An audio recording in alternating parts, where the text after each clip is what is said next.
Por estos días la palabra África es muy mencionada en el mundo, pero no precisamente por sus desigualdades, por sus conflictos, por sus problemas como el ébola, ni por sus recursos naturales. Está siendo muy mencionada porque varias de las 10 selecciones que por ese continente han participado en el Mundial están dejando huella. ¿Y de qué manera? Ya de equipos chicos no tienen nada. África es un continente de 54 países, 1.500 millones de personas, más de 2.000 lenguas y dialectos, numerosos minerales críticos, tierras raras y recursos que han sido también parte de sus muchas desgracias. Desde la coyuntura de las noticias nos devolvemos en el tiempo. Esto es Memorias del Mundo, un video podcast disponible en YouTube y en todas las plataformas de audio.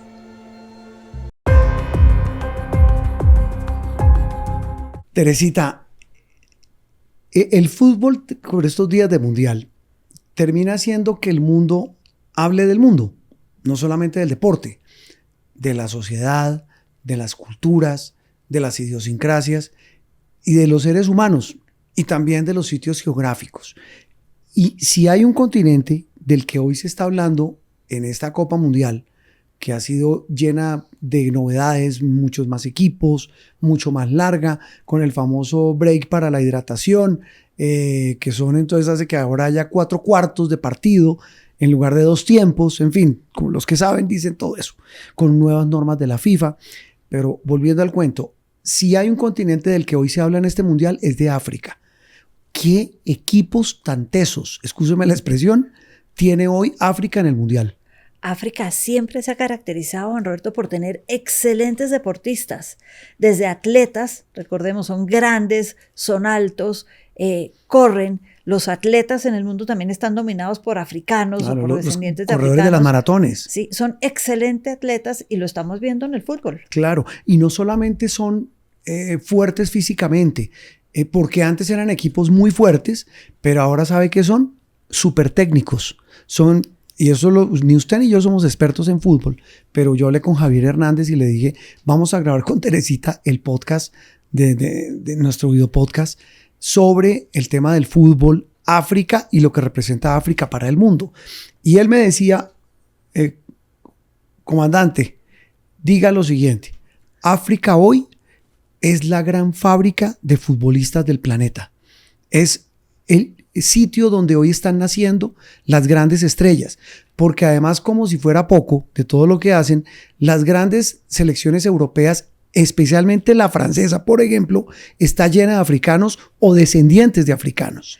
Y es que se ve, las europeas, cierto que la francesa tal vez les lleva la delantera, pero en toda Europa uno ve, claro, que son ellos los que están dominando en el fútbol, en las ligas, en los equipos, desde el local hasta los nacionales. Es increíble, estoy aquí viendo la lista.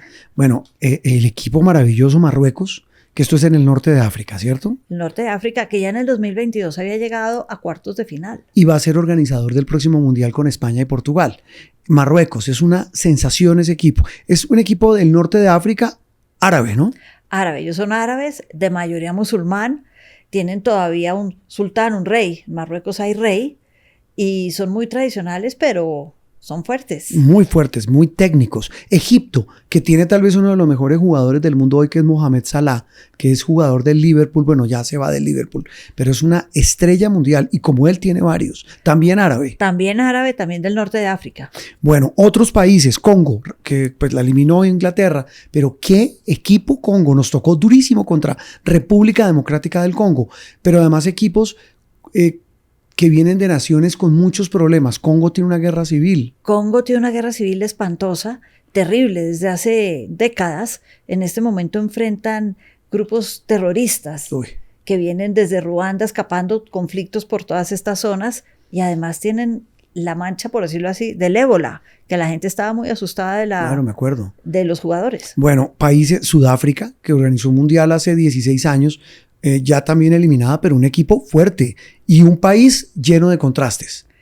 Y donde el deporte ha sido clave para la integración entre unos y otros. El rugby fue clave. Y el rugby. Claro, la usó el rugby, lo usó Mandela para unir a un país partido en dos entre blancos y negros, bueno, con una minoría blanca que dominaba, una mayoría negra oprimida y muy herida, y los unió con el rugby, con el torneo mundial de rugby. Sí, en una selección que antes solo iban los blancos a hacerle barra.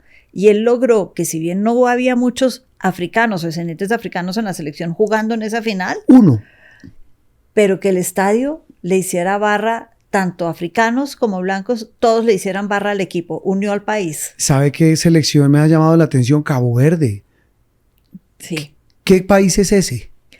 Cabo Verde fue una colonia portuguesa, es una isla muy tranquila, es de los países más democráticos que hay en África hoy en día, con transición democrática, todo, y grandes inversiones. Allá no fue donde cayó Alex Saab, claro. Sí, claro. Fue donde lo capturaron. Es que Cabo Verde tiene mucha minería, hablan portugués, y gran parte de sus códigos mineros son copiados de los códigos de América del Sur, no del portugués, sino los códigos mineros de América del Sur. Hay dos gigantes, Senegal y Ghana. Y cuando digo gigantes, en fútbol y en su geografía. Ghana es de los países más grandes que hay en África. Ghana es muy interesante. Está como en esa L al revés que tiene África, donde podría unirse Brasil. En esa esquinita está Ghana. Sí. Ghana es un país supremamente rico, muy, muy rico. Tiene oro, tiene hidrocarburos, pero importan todo, no producen mucho. Producen algo en agricultura, pero el resto todo lo importan. ¿Y Senegal? Importan hasta dulces colombianos y les encantan. Lo sé. ¿Y Senegal? Senegal es un país también de origen portugués. Que son todos los portugueses, los grandes aquí en fútbol. Algo heredaron de esa malicia latina, esa malicia latina que tenemos para el fútbol.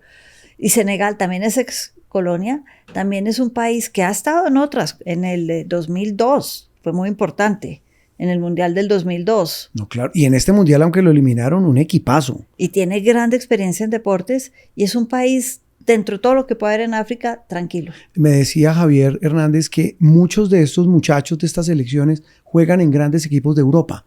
Es decir, se han logrado,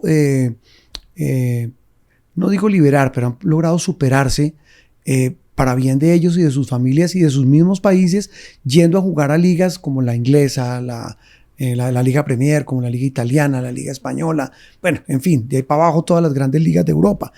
Son jugadores de primer nivel. Sí, y juegan hoy en día para selecciones también, algunos de ellos, por ejemplo, Mbappé, para la selección francesa. Él no juega para Camerún, el país de sus padres, juega para Francia. Algunos de ellos ya se han integrado a ese nivel en Europa. No, pues ¿cómo? Me acuerdo que cuando Francia ganó el Mundial de Rusia en el 2018, jocosamente alguien decía en ese estadio, hay que celebrar porque es la primera vez que África gana un Mundial. Yo, ¿cómo así? Me dice, de los 11 que hay ahí, 10 son provenientes de África. Súmele un país gigante, maravilloso, y una selección que es Costa de Marfil. También eliminada, pero qué equipazo. Un equipo muy bueno, un partido muy interesante. Son gente, como dice Javi, yo no lo he pensado, son técnicos. Claro, y él dice, sí. África se volvió esa fábrica maravillosa de grandes talentos, así como de grandes recursos, en medio de sus guerras, de sus problemas, de su desigualdad, de sus dificultades, de sus conflictos. Le doy varios nombres a lo largo de la historia, Teresita. George Weah, de un país que entiendo de una pobreza enorme, Liberia. Liberia se llama así en honor a la palabra libertad. Fue un país creado para los esclavos libres que no tenían a dónde devolverse en África, que habían perdido parte de sus raíces, llegaron a Libertad o Liberia. Y ese fue presidente. Claro, él fue presidente de Libertad. No solo fue jugador del Milán, Balón de Oro y uno de los mejores jugadores de la historia del mundo. Y fue presidente de su país. Como gran orgullo. Y un demócrata, porque perdió las elecciones y entregó el poder. Estuvo los 4 años del 2018, sus 4 años, y cuando perdió, una transición pacífica, que eso es demostrar en África. Sin duda. Hubo uno en el Barcelona que era un jugadorazo, que a mí me encantaba, que era Samuel Eto'o.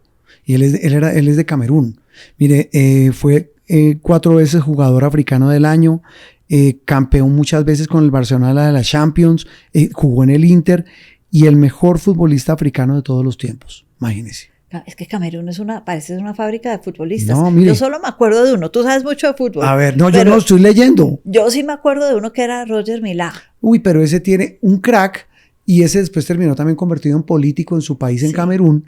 Pero además lo recuerdo con una amargura porque en el Mundial del 90, jugando, es que no me acuerdo si era en Nápoles, no me acuerdo el estadio, contra Colombia en octavos de final. Colombia pasa la ronda de grupos después de su heroico empate contra Alemania. que a la postre alemana termina siendo el campeón mundial. La poderosa Alemania de Lothar Matthäus, de Jürgen Klinsmann, de Rudi Völler, que era un equipazo de Littbarski. Y Colombia empata y pasa a la siguiente ronda. Dijimos, no, Camerún, eso es papa para loro. Papa para loro. Un error de Higuita nos costó la eliminación. Que me acuerdo, yo estaba en ese momento en Nueva York y estaba viendo el partido con amigos que creían saber mucho de fútbol y seguramente sí sabían más que yo. Y me acuerdo de ese gol y yo decía, es que no, ese país no nos puede haber ganado a nosotros. Este es el equipo de Higuita, de Rama. ¿Cómo nos va a ganar ese? ¿Y sabe qué era y lo era peor? La incredulidad total frente a ese gol. Era un cuarentón.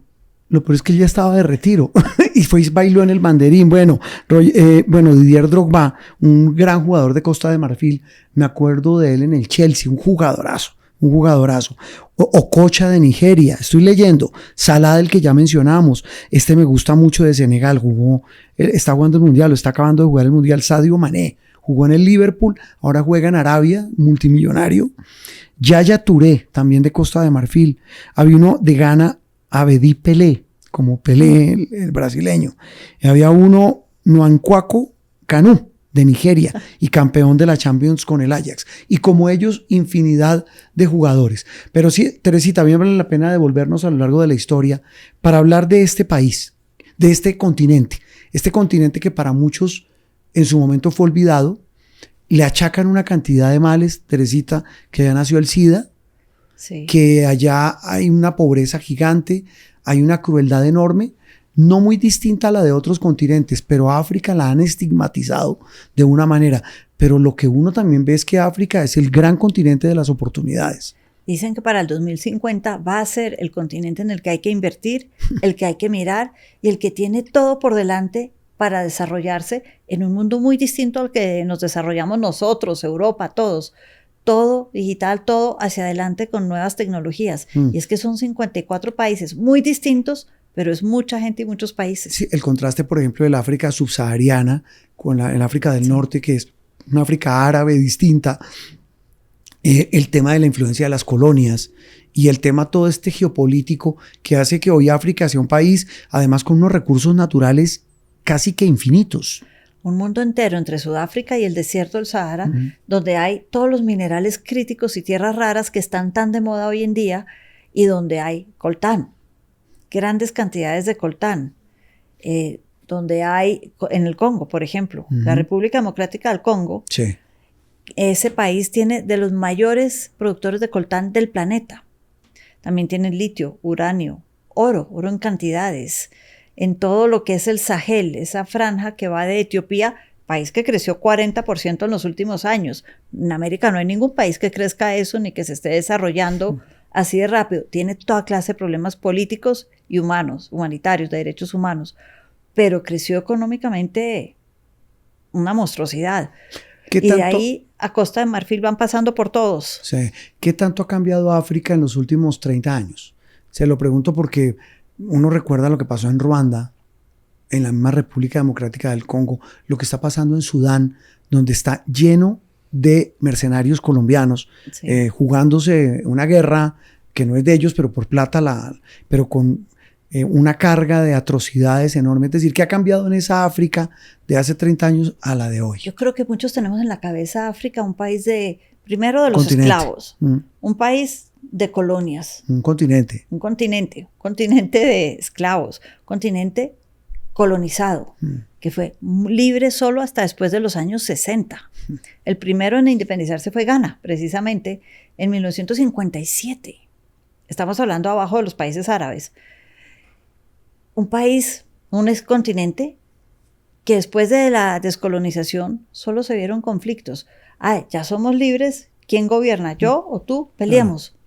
Que no lograban estabilizarse en lo político y todos querían gobernar al tiempo, todos querían decir, ahora sí es nuestro momento, pero no se ponían de acuerdo. Ruanda fue una guerra a machetes entre los Hutus y los Tutsis. Uy, sí. Una guerra terrible en el que países como la República Democrática del Congo, que se llamaba Zaire en ese momento, sí, y después fue así jugó mundial en sí, México, en las vueltas de la vida hace 40 años, como Zaire. Después va y se cambia el nombre, pero ayudó entonces a los Tíes, entonces vienen los Tutsis y eso es parte del problema que tienen todavía hoy en día, es ese rezago. Sí. Es decir, un continente que lo vemos violento, que no logra consolidarse, pero que nos está dando una lección. Porque pueden que se demoren, puede que sí, Sudán es terrible, ahí hay oro ilegal y por eso están peleando, por el oro ilegal y el control del país entre dos facciones, dos que se pusieron de acuerdo para sacar al presidente anterior. Y los dos quisieron gobernar, no se entendieron y ahora están en medio de una guerra civil espantosa. Teresita, cuando se estabilicen, yo creo que va a haber mucho que hacer. En medio de todo eso, ¿qué papel juegan en un mundo como el de hoy? Ya aquí hemos hablado de Europa, lo que está pasando, el cambio de la hegemonía entre Estados Unidos y la Unión Europea, ahora entra China. África, ¿qué papel juega? Si yo empiezo por Naciones Unidas, que está, sí, bastante debilitada. Pero si yo hablo de cerca de 200 países, 193, 54 países en el continente africano, son una cuarta parte de Naciones Unidas, un estado, un voto. Pesan, pueden tener un peso importante. Si yo lo miro desde la economía, la gran mayoría de tierras raras, minerales críticos, oro, diamantes en el mundo vienen de África. La riqueza para invertir es toda. Yo creo que no es coincidencia que organismos como BRICS, esta unión de países que empezó como una unión económica, países interesantes para invertir, hoy en día incluya también, por ejemplo, a Etiopía, a Egipto, a países que se están desarrollando, bueno, más allá de Sudáfrica, que también es miembro, y que tienen un futuro económico muy grande por delante. Teresita, porque las noticias también tienen historia. Esto es Memorias del Mundo, un video podcast disponible en YouTube y en todas las plataformas de audio.